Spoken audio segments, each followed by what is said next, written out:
एक railway station पर हुआ हमला क्या पूरी दुनिया की राजनीति बदल सकता है? अमेरिका का असली निशाना सिर्फ ईरान था या फिर अमेरिका रूस और चाइना को भी संदेश देना चाहता था? आइए इस वीडियो में हम जानते हैं इस हमले के पीछे की पूरी रणनीति क्या है और इसका भारत पर क्या प्रभाव पड़ सकता है। अमेरिका ने ईरान के और रूस चाइना के जोड़ने वाला रणनीतिक पुल पर हमला कर दिया है। यानी कि जो यहाँ पर ईरान रूस और चाइना का एक रणनीतिक पुल था उस पर जो है अमेरिका के द्वारा हमला कर दिया गया है।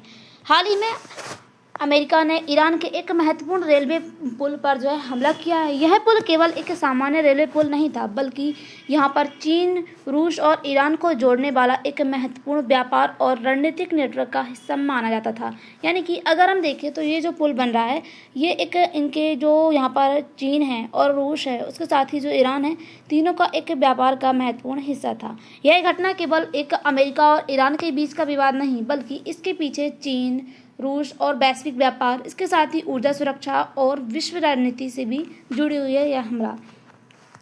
अब यह जो रेलवे पुल था वो कहाँ स्थित था? यह पुल ईरान के जो उत्तर पूर्वी क्षेत्र है वहाँ पर स्थित था। यह रेल मार्ग ईरान को मध्य एशिया से जोड़ता था और आगे यही नेटवर्क चीन और रूस तक पहुंचने में जो है ईरान की मदद करता था। यानी कि इसी मार्ग के जरिए से जो यहाँ पर ईरान का व्यापार है यहाँ पर रूस और चाइना से हुआ करता था। इस मार्ग से कंटेनर मशीनें औद्योगिक सामान और अन्य प्रकार की जो वस्तुएं हैं यानी कि जो परिवहन है वो इसके जरिए से कई सारा जो व्यापार है वो यहाँ पर हुआ करता था।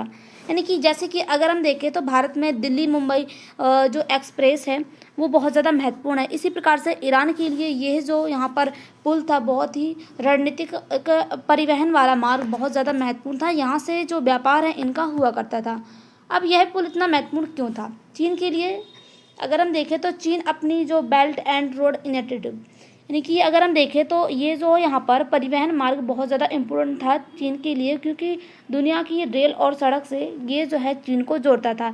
यह पुल उसी नेटवर्क का हिस्सा है यानी कि जो यहाँ पर चीन की एक बेल्ट एंड रोड इनिशिएटिव जो यहाँ पर योजना चल रखी है उसके तहत इस पुल को बनाया गया था।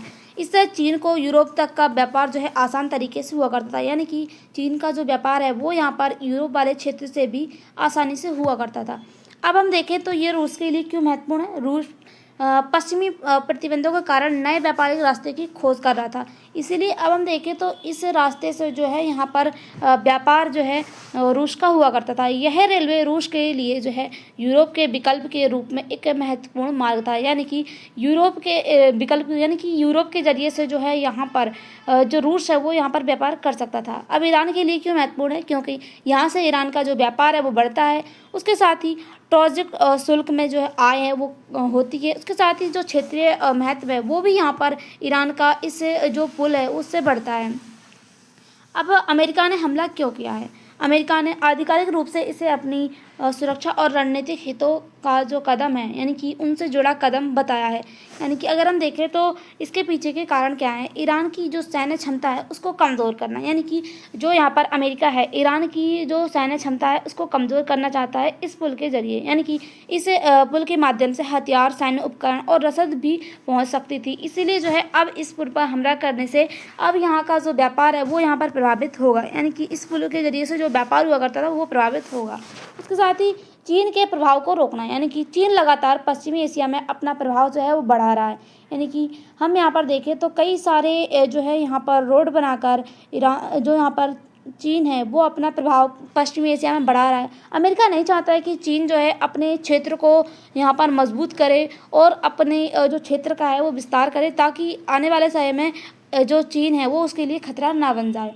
उसके साथ ही अगर हम देखें तो रूस पर अप्रत्यक्ष दबाव भी बनता है। यानी कि यूक्रेन युद्ध के बाद रूस पहले ही पश्चिमी प्रतिबंध का सामना कर रहा है और उसका जो वैकल्पिक व्यापार मार्ग है वो यहाँ पर प्रभावित होता है। यानी कि यहाँ पर इस हमले से क्या है उनका जो व्यापारिक व्यापार है वो यहाँ पर प्रभावित होगा तो रूस का जो आर्थिक दबाव है वो यहाँ पर बढ़ सकता है। यानी कि रूस पर जो है आर्थिक दबाव बढ़ेगा। अब ईरान का क्या पक्ष है?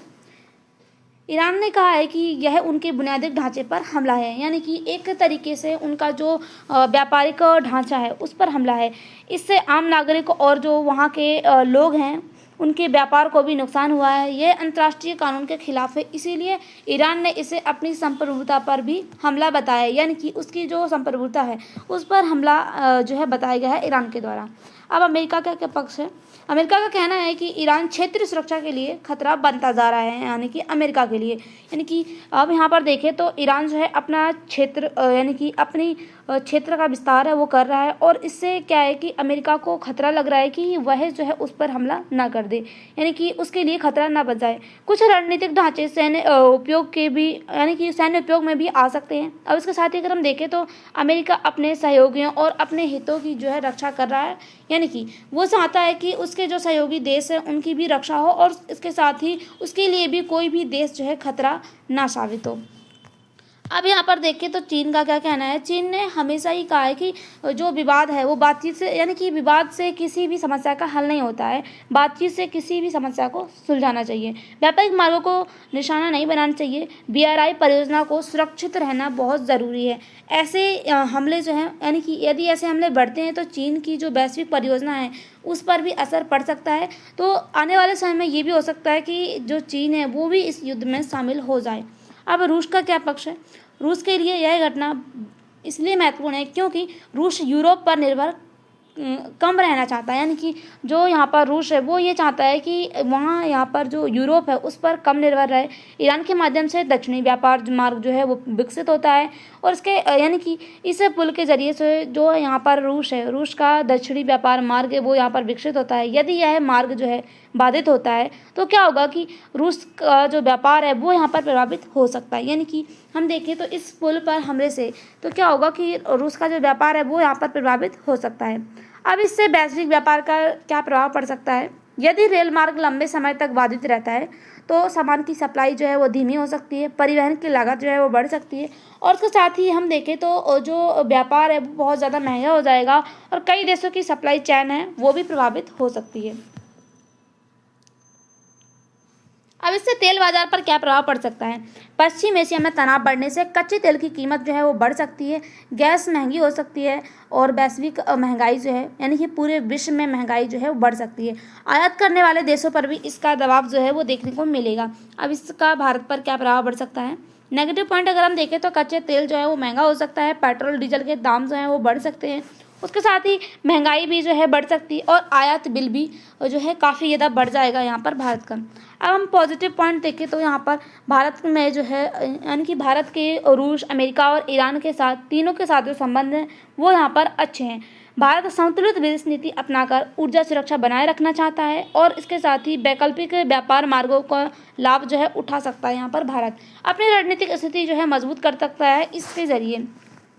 अब इससे क्या जो है विश्व युद्ध का खतरा बढ़ेगा, यानी कि इस हमले से क्या विश्व युद्ध का खतरा बढ़ेगा? अभी सीधे तौर पर यह कहना सही नहीं है कि यहाँ पर जो है विश्व युद्ध हो सकता है, लेकिन यदि अमेरिका और ईरान के बीच तनाव बढ़ता है तो यहाँ पर रूस और चीन खुलकर ईरान का समर्थन करेंगे, और हमले लगातार जारी रह सकते हैं, और इसके साथ ही यहाँ पर एक क्षेत्रीय तनाव बढ़ सकता है, यानी कि एक विश्व युद्ध का रूप यहाँ पर ये संघर्ष ले सकता है। अब भारत को क्या करना चाहिए? भारत जो है संतुलित कूटनीतिक जो कूटनीति है वो जारी रखना चाहता है, उसके साथ ही सभी देशों से संवाद करना चाहता है, ताकि जो है यहाँ पर यानी कि संवाद बनाए रखना चाहता है, ताकि अगर हम देखें तो आने वाले समय में ऐसा हो कि यहाँ पर किसी भी देश के साथ संबंध खराब होते हैं तो यहाँ पर भारत को जो यहाँ पर व्यापार है वो प्रभावित ना हो। और तेल के वैकल्पिक स्रोत जो है विकसित करने चाहते हैं, उसके साथ ही रणनीतिक तेल भंडार जो है वो बढ़ाना चाहता है। और भारत का जो यहाँ पर चीन में बंदरगाह है, चावरगाह बंदरगाह जैसी परियोजनाओं को जो है भारत मजबूत करना चाहता है, ताकि इसके जरिए भारत पर किसी भी प्रकार का जो प्रभाव है वो ना पड़े। अब हम देखें तो यूपीएससी के पॉइंट ऑफ व्यू से क्या क्या पॉइंट्स इसमें इंपॉर्टेंट हैं।